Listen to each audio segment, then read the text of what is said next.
हाय दोस्तों, स्वागत है आप सभी लोगों का आपके अपने YouTube channel GK with Sunil Singh में। आशा करता हूँ सभी लोग अच्छे होंगे, स्वस्थ होंगे और अपनी तैयारी से निरंतर जुड़ रहे होंगे। ठीक है, अब इस शब्द को ये मत कहना कि इसको आप इतना जोर देके क्यों कह रहे हैं। ठीक है, ये ज़रूरी था कहना, क्योंकि दोस्त अब जुड़े रहना बहुत ही ज़रूरी है। और मेरी ज़्यादातर वीडियो से आप देखते होंगे कि मैं कोशिश करता हूँ पॉजिटिव रहने की और पॉजिटिव रखने की। नेगेटिव रखने के लिए तो दुनिया ही बहुत है। ठीक है, बहुत सारे लोग आपको मिलेंगे जो नेगेटिव करते रहते हैं, जीवन में हमेशा सोचते हैं पीछे उसको नीचे गिराओ सामने वाले को। ठीक है, और खुश रहने का जब छोटा भी मौका मिले तो खुश हो लो। ये मान लो कि हाँ, अगर खुशी आ रही तो डेफिनेटली आएगी। ठीक दोस्तों, जैसा कि 12 दिसंबर को एक न्यूज़ आई थी कि 62,000 पदों पर भर्ती होगी उत्तर प्रदेश पुलिस के अंदर। तो जर्नली सभी को एक मजाक या फिर एक हवाई चीज़ें लगती हैं कि पता नहीं कितनी बार अखबार ने भर्ती कर दी है, भाई क्या करें क्या ना करें। जायज़ है, सबका जायज़ है भाई, जो तैयारी करते हैं। और अगर ऐसा सालों से चलता रहे तो दुख होता है, क्योंकि ये चीज़ें हम सालों से सुनते आ रहे हैं।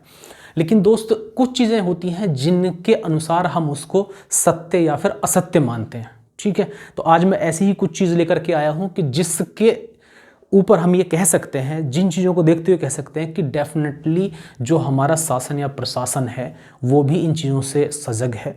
और कहीं ना कहीं सरकार के मस्तिष्क में भी चल रहा है। जैसे कि अभी 2 दिन पहले ट्विटर कैंपेनिंग चली थी, जो आजकल एक्स हो गया है, मतलब उसके माध्यम से ट्रेंड किया है कि 2 टॉपिक थे, एक तो वैकेंसी और दूसरा एज रिलैक्सेशन। ठीक है, बहुत ही अच्छे दोनों विषय थे, हमने भी प्रयास किया, सभी लोगों ने प्रयास किया और होना भी चाहिए। ठीक है, अब उन पॉजिटिव साइन की तरफ मैं बात करूंगा कि जो हुए हैं, जो आज आए हैं, स्पेशली आज का मतलब है जो आज का पेपर है, आज की दिनांक का जो पेपर है उसमें ये सब आया है। कल स्थापना दिवस था पीएससी का। ठीक है, और पीएससी के स्थापना दिवस में उत्तर प्रदेश के मुखिया माननीय योगी आदित्यनाथ जी पार्टिसिपेट कर रहे थे, क्योंकि ऐसे जो भी किसी डिपार्टमेंट के स्थापना दिवस होते हैं तो उसमें उनको सलामी लेनी पड़ती है और वहाँ जो डिपार्टमेंट से संबंधित कुछ चीज़ें होती हैं, उनकी समस्याएं होती हैं, या फिर उस डिपार्टमेंट को कुछ तोहफा भी देने की बात होती है, तो वहाँ से खुले मन से वो अनाउंस करते हैं ताकि उनकी चीज़ें ये चर्चा में बनी रह सकें। ठीक है, तो उसी के प्रकरण को थोड़ा सा हम नज़र मार लें, उसमें क्या हुआ। ठीक, कल जब वो वहाँ पर गए तो उन्होंने अपने उस भाषण में ये कहा कि पीएससी के अंदर 10,000 पदों पर भर्ती की जाएगी। ठीक है, जैसा कि हेडिंग भी बनाया है अखबार ने कि पीएससी के 10,000 से ज़्यादा पदों पर भर्ती जल्द। ठीक, इसके अलावा एक टॉपिक इसमें और है कि विसंगतियां भी होगी दूर। तो ये विसंगति वाला जो एक कॉलम है, ये कह सकते हैं कि ये स्टूडेंट्स के लिए नहीं है, जो लोग सेवा दे रहे हैं पीएससी के अंदर, ये उनके लिए है, क्योंकि उनका प्रमोशन थोड़ा सा ड्यू चल रहा है, लेट चल रहा है। तो उनको भी उन्होंने आश्वस्त कर दिया कि परेशान मत होइए, आपका प्रमोशन भी राइट टाइम हो जाएगा। ठीक है, उसके लिए भी हम कोशिश कर रहे हैं, वो भी हमारी नॉलेज में है। तो हमारे लिए काम की बात क्या थी स्टूडेंट्स के लिए कि 10,000 पदों पर। ठीक है दोस्त, अब यहाँ 2 सवाल दिमाग में आएंगे कि क्या ये 10,000 पदों पर ही वैकेंसी आएंगी, तो फिर ये 62,000 क्या है। ठीक है, 62,624 पद क्या है। ठीक है, जो कि पहले दिए हों या फिर जो बहुत ज़्यादा ट्रेंड हो रहे हैं। तो दोस्त याद रखिएगा कि जब से 2011 से उत्तर प्रदेश में भर्ती कराने के लिए बोर्ड बना है, उत्तर प्रदेश भर्ती बोर्ड बना है, तब से कभी ऐसा हुआ नहीं कि सिविल पुलिस के पद और पीएससी के पद अलग अलग आए। ठीक है, वो एक ही साथ भर्ती आती है, उन्हीं में एक ही एग्ज़ाम होता है और उसी में एक बच्चे को दोनों में मौका मिल जाता है। अगर उसकी मेरिट बहुत ऊपर है तो वो सिविल पुलिस में, या फिर नीचे है तो पीएससी में, या फिर कई बार क्या होते हैं लोग कि अपनी स्वेच्छा से भी चले जाते हैं। जब आपका फॉर्म फिल होता है तो उसमें पूछ लिया जाता है कि आप पीएससी को प्रेफरेंस देंगे, सिविल पुलिस को, या फिर फायर को, क्योंकि इन तीनों की वैकेंसियाँ आएंगी 100% एक साथ आती हैं। तो ये उसी में जुड़ करके आएंगे। ये कह सकते हैं कि इन 62,624 पदों में ही 10,000 वैकेंसी किसकी होंगी, पीएससी की होंगी।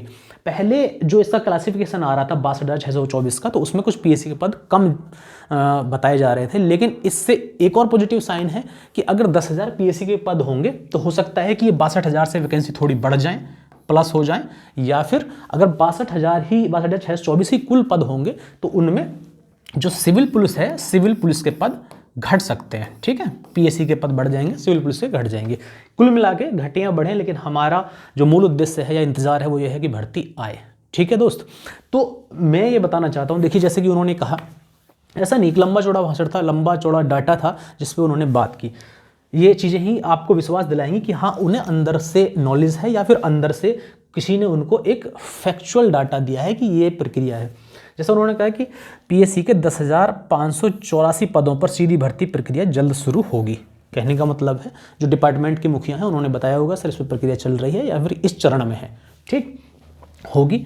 मुख्यमंत्री ने कहा कि देश की आज़ादी और पीएससी के स्थापना दिवस पर शताब्दी वर्ष एक साथ मनाए जाएंगे, इसके लिए तैयारियां शुरू कर दी हैं। प्रदेश में पीएससी कानून व्यवस्था को बेहतर बनाने में अहम योगदान दे रही है। धार्मिक सार्वजनिक कार्यक्रमों, विशिष्ट महानुभावों की सुरक्षा, यातायात ड्यूटी, 112। दोस्त बहुत अच्छी बात है। एक्चुअल में क्या होता है, जो ये टॉपिक मैं आपको साथ के साथ क्लियर कर देता हूँ। कई बार ऐसे होता है कि कुछ लोग ये सोचते हैं कि पीएससी में जाने के बाद तो हम सिविल पुलिस में रह सकते हैं या हम तो अलग नौकरी करेंगे। बिल्कुल, कुछ ऐसे मौके होते हैं जब आप सिविल पुलिस में जुड़ सकते हैं। जैसे पीएससी से आप 112 में आ सकते हैं एज ए ड्राइवर, चालक, या पीएससी से एज ए चालक आप थाना पुलिस में भी आ सकते हैं। जो थानों पे पुलिस आप देखते होंगे सिविल पुलिस, उसमें भी आ सकते हैं, मतलब चालक के रूप में, ठीक है। इसके अलावा आप बहुत सारे मदों में और जा सकते हैं, जैसा कि आजकल और भी डिपार्टमेंट पुलिस से बन रहे हैं, ठीक है ना। CBCID वगैरह जो होता है उनमें भी आप जा सकते हैं। LIU डिपार्टमेंट होता है उसके अंदर भी जा सकते हैं पीएससी से, ठीक। और उन्होंने बहुत सारी लंबी चौड़ी मतलब बात कही कि 2001 में संसद पर हमला हुआ, उसमें भी उन्होंने अहम भूमिका निभाई। राम जन्मभूमि आतंकी हमला, पीएससी के जवानों ने अपने शौर्य का प्रदर्शन किया। तो बहुत सारी चीज़ें, इवन उन्होंने ये बताया कि कितनी कंपनियां हैं और कितनी वाहिनियां इस समय क्रियाशील हैं, ठीक है। तो ये हमारे काम की चीज़ थी। तो इससे ये भी पता चलता है कि वो बिल्कुल उस चीज़ को लेकर सजग हैं या उनकी नॉलेज में भी ये चीज़ें चल रही हैं, ठीक है दोस्तों। तो अब मैं एक बात और कहूँगा, क्योंकि ये तो वो एविडेंस हो गए जिनके अनुसार, या फिर वो चीज़ें हो गई जिनसे आपको एक अंदर से मजबूती मिलेगी कि ऐसा नहीं कि मैं ही कह रहा हूँ इस बात को, ये वो एक तरीके एविडेंस है, साक्ष्य हैं कि इनके अनुसार भर्ती आएगी, 100% आएगी। लेकिन दोस्त मैं कहना चाहता हूँ कि दो पहलू हैं किसी भी चीज़ के, एक नेगेटिव एक पॉजिटिव। ये मान लीजिए कि हमको 2 महीने तक पॉजिटिव पहलू ही अपने पास रखना है, ठीक है, तो उसका यकीनन फ़ायदा होगा। भर्ती आएगी तो भी और नहीं आएगी तो भी। नहीं आएगी तो फिर तो ना फ़ायदा ना नुकसान, किसी कुछ हो ही नहीं सकता, ठीक है। जो तैयारी कर रहा है उसको भी कोई फ़ायदा नहीं होना, और जो तैयारी नहीं करना उसको भी कोई नुकसान नहीं होना अगर भर्ती नहीं आई।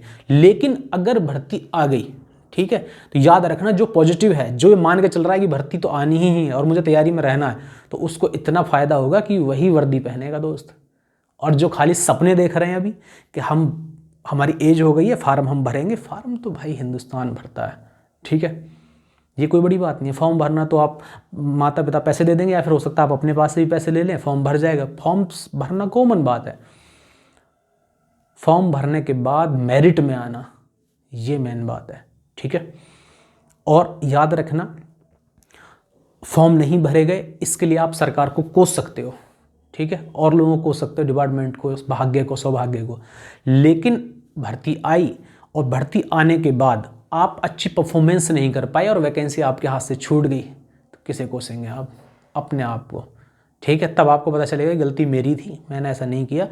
देखिए दोस्त, अगर आप 2 महीने किसी भी चीज़ को पॉजिटिव ही मान लें तो कोई घाटा नहीं होने वाला। दिसंबर और जनवरी, ये मान लीजिए भर्ती आएगी, इन 2 महीनों में इतनी जी तोड़ मेहनत करिए कि आप पूरे सिलेबस को एक बार क्लियर कर लीजिए। उसके बाद जैसे ही फॉर्म आए, फॉर्म के बाद उसको बार बार रिपीट करना, और जितने भी माध्यम हो सकते हैं आपको मेरिट में ऊपर जाने के, वो आपको अपनाने चाहिए, ठीक है। अलग अलग दृष्टिकोण से समझो, क्योंकि आजकल एग्ज़ाम का लेवल इतना बढ़ गया है, एग्जामिनर को इतनी दिक्कत आ रही है मेरिट क्वालिफाई कराने में, क्योंकि कुछ बच्चे बहुत होशियार हो गए हैं, ठीक है, और उनकी स्ट्रेंथ बहुत ज़्यादा है। कई साल से बेचारे तैयारी कर रहे हैं, दिल्ली में रहकर तैयारी कर रहे हैं, गाजियाबाद, बड़े बड़े शहर हैं उत्तर प्रदेश के, लखनऊ है, कानपुर है, मेरठ है, वहाँ लगे पड़े हैं हज़ारों लाखों लोग, और वैकेंसी आएगी हज़ारों में, ठीक है। तो आप ये तो, अब वो समय तो निकल गया कि जब बच्चे फॉर्म भरते थे और बड़े बगैर पढ़े हुए एग्ज़ाम देते थे। अब तो हर बच्चा कोचिंग करके ही एग्ज़ाम देता है। अब कंपटीशन, पहले कंपटीशन होता था कोचिंग करने वालों में और ना करने वालों में। आज जो कंपटीशन होता है वो कोचिंग करने वालों में ही होता है, समझ गए। पहले तो जो कोचिंग चला गया मान लीजिए मेरिट में आ ही जाएगा, जो भी जाके पढ़ लिया, क्योंकि उसको थोड़ा सा ना करने वाले से ज़्यादा नॉलेज हो जाएगी, टीचर उसको इतना बता देता है। लेकिन अब तो कॉमन चीज़ें सब जान गए, ठीक है। तो अब जो कंपटीशन है वो दोनों ही तैयारी करने वाले बच्चों में, और जो तैयारी नहीं कर रहा है, जो बिल्कुल फ्रेशर है, तो मैं मानता हूँ वो ज़्यादा अपना योगदान इसमें ना समझे, केवल फीस जमा करने वाले हो जाते हैं, फॉर्म भरने वाले हैं वो, यहाँ कंपटीशन केवल उनमें होता है जो तैयारी में है या उसके लिए एकदम इतने सीरियस हैं। जो नए बच्चे भी हैं, मैं उनको ये नहीं कहता कि वो नहीं पा सकते, बिल्कुल नौकरी पा सकते हैं अगर उसने 6-7 महीने बहुत सीरियस होकर तैयारी की है। ठीक है, वो उस सिलेबस को उसने समझा है, खाली किताबें नहीं पढ़ी हैं, उस सिलेबस के अकॉर्डिंग वो आगे बढ़ा है कि क्या क्या आएगा, क्या क्या टॉपिक्स हैं, उनको उसने एक बार 2 बार भी अगर पढ़ लिया तो यकीनन वो पुराने बच्चे को पीछे छोड़ सकता है जो एक पुराने ढर्रे पर तैयारी कर रहा है। ठीक है, तो स्ट्रेटजी भी बहुत ज़रूरी है, ऐसी बात नहीं है। और उसके साथ ज़रूरी है आपका पॉजिटिव रहना, खुश रहना, क्योंकि दोस्त खुश रहने आपको लाभ हो सकता है, अदरवाइज़ नेगेटिव रहने से तो नुकसान होना ही है। ठीक है, वैसे भी खुशी के बहाने ढूंढने पड़ते हैं, मिलते नहीं हैं। ठीक है, पॉजिटिव रहिए, ये भी एक खुशी का बहाना ही है। इस बहाने से आपकी जो अंदर की ऊर्जा है वो और ज़्यादा संचारित हो जाएगी और जो आपका मन अभी तक किताबों में नहीं लग रहा है वो भी लगेगा। ठीक है दोस्तों, और मैं यही आशा करता हूँ और ईश्वर से प्रार्थना भी करता हूँ कि बहुत जल्दी ये वैकेंसी आए और आप लोगों का फ़ायदा हो। देखिए, एक छोटा सा मैं और आपको इंडिकेशन दे दूँ जिससे ये क्लियर हो जाए कि हाँ ये भर्ती आएगी। इसमें कुछ चीज़ें हैं, जो पुराना पेपर आया था जिसने 62,624 वैकेंसी की बात की थी, तो उसमें कुछ चीज़ें हैं जैसे रेडियो ऑपरेटर का हो गया, ठीक है, या फिर कुशल खिलाड़ियों के लिए कोटे की बात हो गई। इनमें से कुछ वैकेंसी ऐसी हैं जिस पर भर्ती प्रक्रिया चल रही है, ठीक है, या फिर फॉर्म आ गए हैं। ठीक, तो इसका मतलब ये डेटा कोई मजाक नहीं है, ये एक फैक्ट है जो उनके पास अवेलेबल है। ठीक है, अगर प्रक्रिया आगे बढ़ी तो बहुत ज़्यादा उसमें आपको फ़ायदा होगा। इसके अलावा जो अभी मेरे मस्तिष्क में आया, एक चीज़ और आई, जैसे इससे पीछे वाली वीडियो में मैंने आपको बताया था ड्राइवर कांस्टेबल।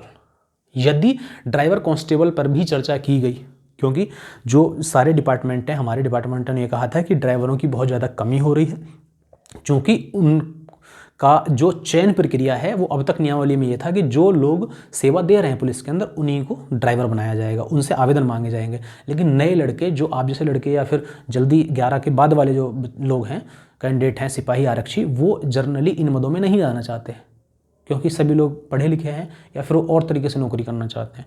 तो हमारे अधिकारियों ने उनको ब्रीफ करते हुए बताया था कि देखिए, क्यों ना हम इस नियमावली को बदल दें और इन चालकों की भर्ती सीधी करा दें। ठीक है, बाहर से ही लड़कों को ले लें, तो कितनी अच्छी बात है। लेकिन उसके लिए दोस्त आपको उसका लाभ कैसे मिलेगा, क्योंकि वो लगभग 8,000 वैकेंसी थी। ठीक है, उन 8,000 वैकेंसियों का डाटा उन्होंने दिया था कि इतने पद खाली पड़े हुए हैं, अगर वो भी जुड़े तो डेफिनेटली ये ऊपर जाएगा। 62,000 से इसकी थ्योरी और ऊपर चली जाएगी। ठीक है, जो पद हैं। और उसके लिए फिर क्या नेसेसरी होगा, उसके लिए जहाँ तक मैं समझता हूँ वो नेसेसरी होगा हैवी डीएल। ठीक है, तो जो लड़के डीएल बनवा लिए हैं उसको हैवी भी करा लें, कोई बड़ी बात नहीं है। ठीक है, वाहन चलाना सीख लें, 4 व्हीलर। तो कई बार ऐसा हो सकता है कि आप उन सब में मेरिट में नीचे रह गए, सिविल पुलिस में या फिर पीएससी में, तो आपको इन 8,000 पदों का बहुत लाभ मिल जाएगा। ये चीज़ मैं अपने मस्तिष्क से बोल रहा हूँ, ये किसी का स्पेशली मैं कहने लगूँ किसी को कोट करूँ, लेकिन मैं आपको एक इसकी गणना बता रहा हूँ, कंक्लूजन, क्योंकि जो ऐसा हो सकता है, क्योंकि इस बारे में डेटा पहले ही दे चुका है डिपार्टमेंट कि ये पद चुना सीधे भर्ती करा लिए जाए। और अगर ये अनंत फ्रंट में जोड़ दिए गए तो इनमें बहुत कम लोग पार्टिसिपेट कर पाएंगे जिनका हैवी लाइसेंस होगा। ठीक है दोस्त, तो ये बहुत पॉइंट वाली बात है, आप इस पे भी ज़रूर गौर करें और अपना हैवी डीएल तैयार कर रखें और वाहन चलाने की प्रक्रिया भी थोड़ा थोड़ा समझ लें, सीख लें। ठीक है, या वो बाद में भी की जा सकती है एग्जाम के बाद, बट हैवी लाइसेंस आप ज़रूर बनवा लें। ठीक है दोस्तों, पुनः मैं ये कहूँगा कि बहुत जल्दी से वैकेंसी आए और आप लोगों के शरीर पे वर्दी आए, आपके अपनों का सबका सपना पूरा हो, क्योंकि दोस्त जीवन में बड़ी खुशी मिलती है जब अपना और अपनों का सपना पूरा होता है। जय हिंद।